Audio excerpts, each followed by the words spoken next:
Dans une Sicile criblée de soleil, de secrets et de silence, un ancien politicien s'adonne à l'art délicat de la correspondance avec un mafieux reclus.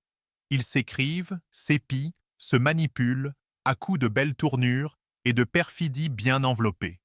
Et pendant que le monde tourne en story Instagram, eux préfèrent les lettres, les vraies, avec du papier, de l'encre et de la rancune à l'ancienne. Alors oui, l'être sicilienne, c'est lent. C'est même contemplatif, parfois un brin compassé. Mais dans cette lenteur, il y a une densité narrative qui ferait passer une conférence de Foucault pour une pub TikTok. Fabio Grassadonia et Antonio Piazza ne filment pas. Ils dissèquent.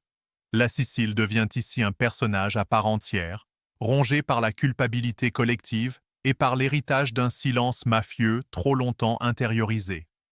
C'est poussiéreux, oui, comme un vieux parchemin jauni, mais pas sans charme. Tony Servillo, que dire, un monstre. Un acteur capable de te faire frissonner avec un simple haussement de sourcils. Il incarne l'ancien politicien comme s'il avait relu toute l'histoire de l'Italie entre deux prises. À ses côtés, Elio Germano, plus mutique, plus trouble, joue la carte du monstre en cavale avec un aplomb déroutant.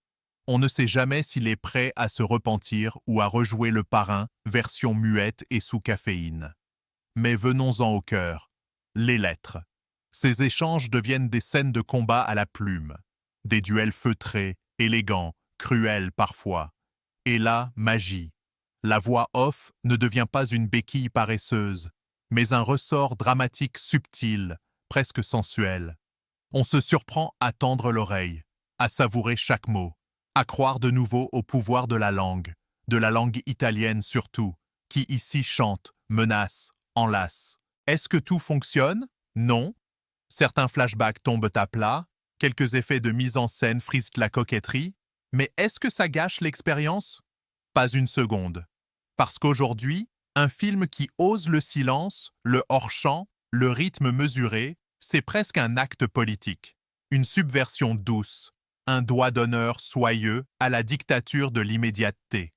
Et puis, il y a cette étrange sensation, en sortant de la salle, l'envie d'écrire. Pas un poste, non. Une vraie lettre. À un ennemi, à un ami perdu, à soi-même. Quelque chose entre Machiavel et Marguerite Duras. Bref, l'être sicilienne, c'est peut-être pas un chef-d'œuvre. Mais c'est une claque feutrée, une mélancolie écrite à l'encre noire. Et dans un monde saturé de bruit, ce film murmure. Et on tend l'oreille.